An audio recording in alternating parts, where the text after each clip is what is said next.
Welcome back, guys. I'm gonna be cropping this shirt. I got it when I was about 30 pounds lighter, but that's neither here or there. I want to crop it about maybe above or right to my belt line. So we'll just lay down on the bed, mark where you want it to be cropped, fold it, and of course pin it down.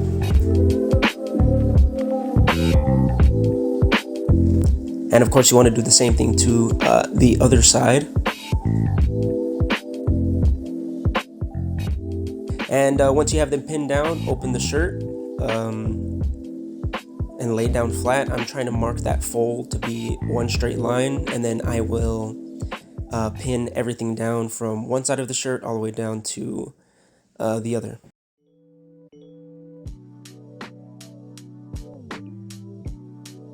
So yeah, afterwards I try it on, see if I like the fit, if I like the placement of the fold. Yeah, it looks pretty good. It's pretty even. I like how short it is. I don't actually like how low it is on the backside, so I figure I just pull up the thing. So it was once there, I pulled it up a little higher, pinned it there. I had to unpin all of this, but you just follow the same straight line and it should work out fine. I was also using my bed as, you know, a placeholder for my pins, but then I went out and bought this thing. It's cute as hell. I like the little tomatoes. So after the fix, it turned out great. It's right at the level I want it to be. All that's left to do now is clean my desk.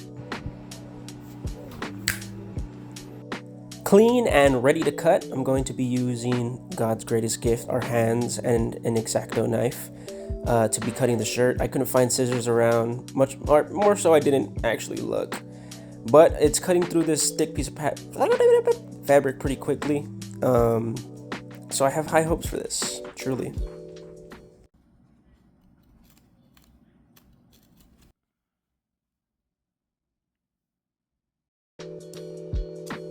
I now realize how slow this is going to be and how messy it is. I'm just going to try to find some scissors.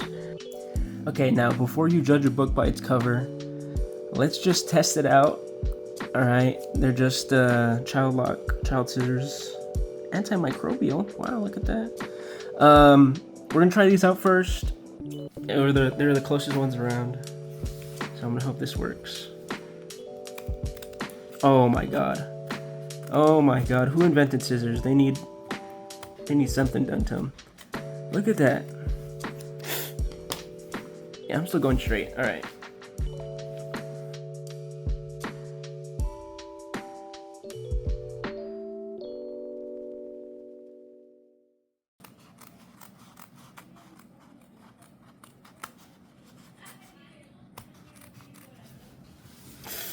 It's kind of looking jagged. I'm pretty sure I'm rushing it, but I have plans to hide this, so it should be okay. It should be okay. It should be okay. It should be okay. Okay, now that we've thoroughly sliced it, I'm just going to take off all of the holding pins. What are they called? Bobby pins? Pin. I'm going to take the pins out. We have some good news and bad news. Good news, it's cut. Bad news, it's not even. Oh, let me take it. It's not even. Not at all. Uneven does not equal ugly. Alright, this shirt fits nice. It looks great. Now all we have to do is clean up the little edges. And how are we going to do that? Easy. We're just going to fold the cut side up, make a nice little bend, another little fold, and that'll make the cropped shirt look a lot more seamless. And then I'll just sew that together, and we'll be done with the shirt. I realize now that I said seamless while I'm making a seam. I just thought that was kind of stupid. We're gonna make it flawless. Okay, now that we have it pinned down, let's go ahead and take a look at her. Ooh, okay, well, yeah, one side is definitely bigger than the other. I'm sure I just messed up along the way, and I'm sure it has nothing to do with the way I cut it. Now let's just go ahead and look down the seam. All right, it looks pretty even. Oh, okay, well, yeah, this spot did make it a little bit more thick, but that's an easy fix. We're just gonna pin it down and see how it is. Okay, this is now after the repinning, and as you can see, it's pretty closer to being even. There might be like millimeters of room between them, but it's good enough for me. So all that's left now to do is to sew. I have my needles, I have my thread. I'm gonna choose to do red just because I like that contrast color. All that's left now to do is to learn how to sew. I'm going to start with showing you a basic running stitch. Well, thanks to the lovely lady at Cutesy Crafts on YouTube, I know how to sew now. It's a great basic running stitch from what I hear. And the sewing part is this like little fold area. So you duck it down into the fabric, and then you fold it down, press, fold it up, press, fold it down, press through, fold it up, press through, and then once you pull it out, that's like the sew in my mind. In my mind, as soon as you pull that thing, like hold on, grab it, come on, yeah, pull the thing out, boom, look at that, I sewed, and you can only expect expert craftsmanship like this right here on this channel. So yeah, I'm gonna continue sewing, and then, well, while I finish doing that, let's get started on the shoes.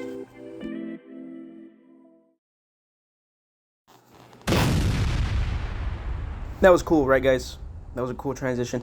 Okay, well, I started watching Clone Wars, and what better way to pair it than to clean these musty-ass shoes? I have an old school Rejuvenator thing. I bought this Angelus thing a long time ago. I've had these soaps and stuff for years.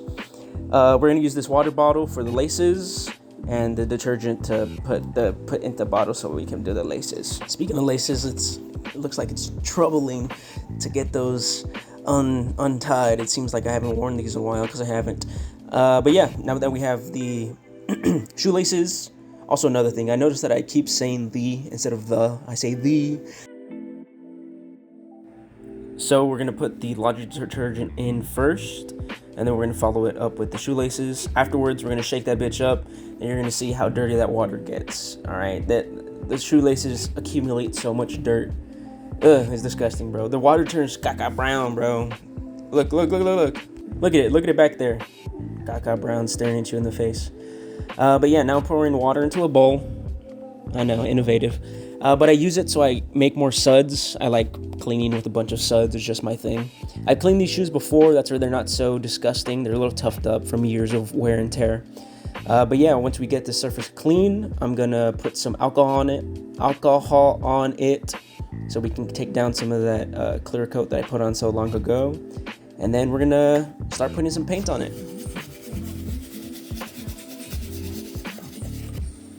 It always surprises me when I wipe down a shoe and then I look and I'm like, wow, that's actually so much more dirt than I was expecting. Like, look, that thing's filthy.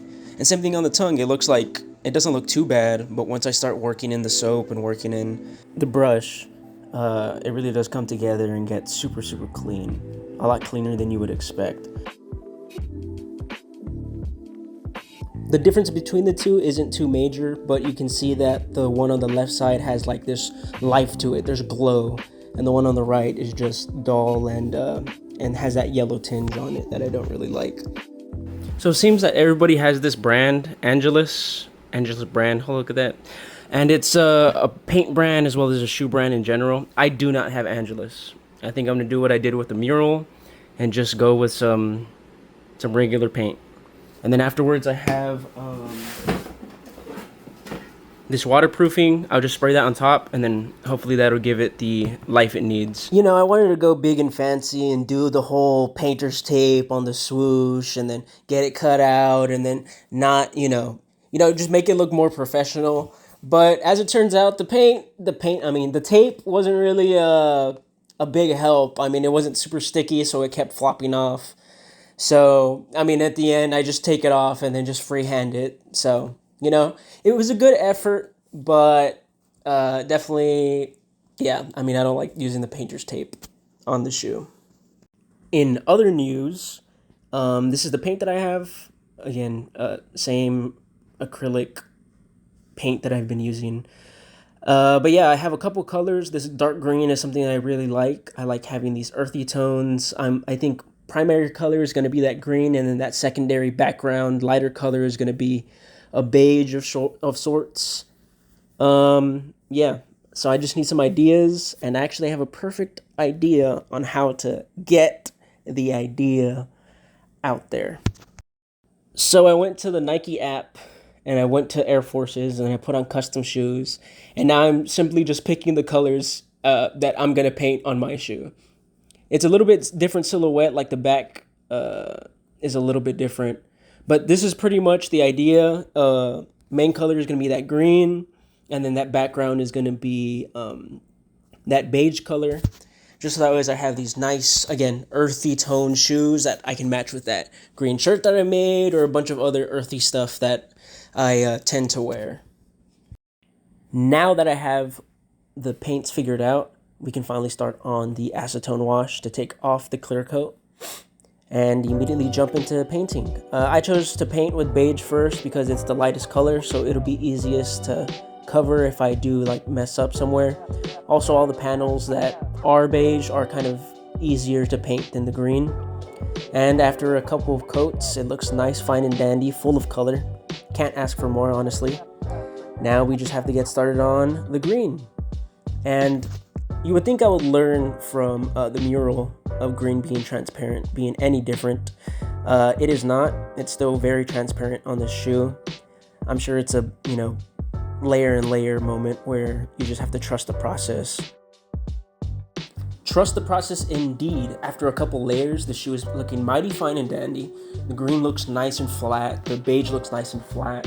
And overall, I'm just super, super happy with the outcome. Now an easy transition, we put this color on there. Wow, look at that. I also did a poll on Instagram to figure out what color the swoosh I wanted to be. All 6 of you voted dark green. I went a little fancier, and I happened to be at a Warhammer store, so I picked up this Citadel green. The way it washes onto this vinyl or leather or fake leather, it really felt uncomfortable. I really thought this wasn't going to work. But once again, trust the process, layer after layer, and it should end up looking nice and pretty. Of course, right when I say that, you see a little mess up there, but that's an easy fix. I just go over it with that same green of the base to cover up all my mistakes. This was probably my favorite part of the process. Once you see that second layer go on, you really get that deep richness, that deep green that I wanted for the swoosh. It's super beautiful, and I am super happy with how it came out.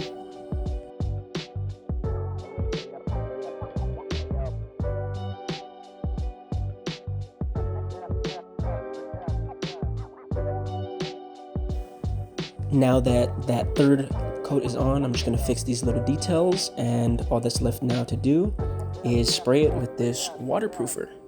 Time for the big reveal.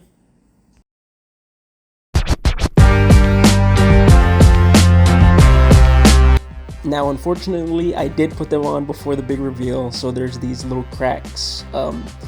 Maybe using the right paint is a good thing. Nonetheless, I really do love the way these 2 items I made came out. Crop shirt looks absolutely fantastic. Crop is perfect. And along with the shoes and this beige shirt, I just look damn good. Thank you guys so much for watching. Please tell me what your favorite part of the video was. Leave a comment down below. Please like the video. Come on guys, it's free. Just leave a like. Yeah, thank you guys so much for watching again one more time, and peace.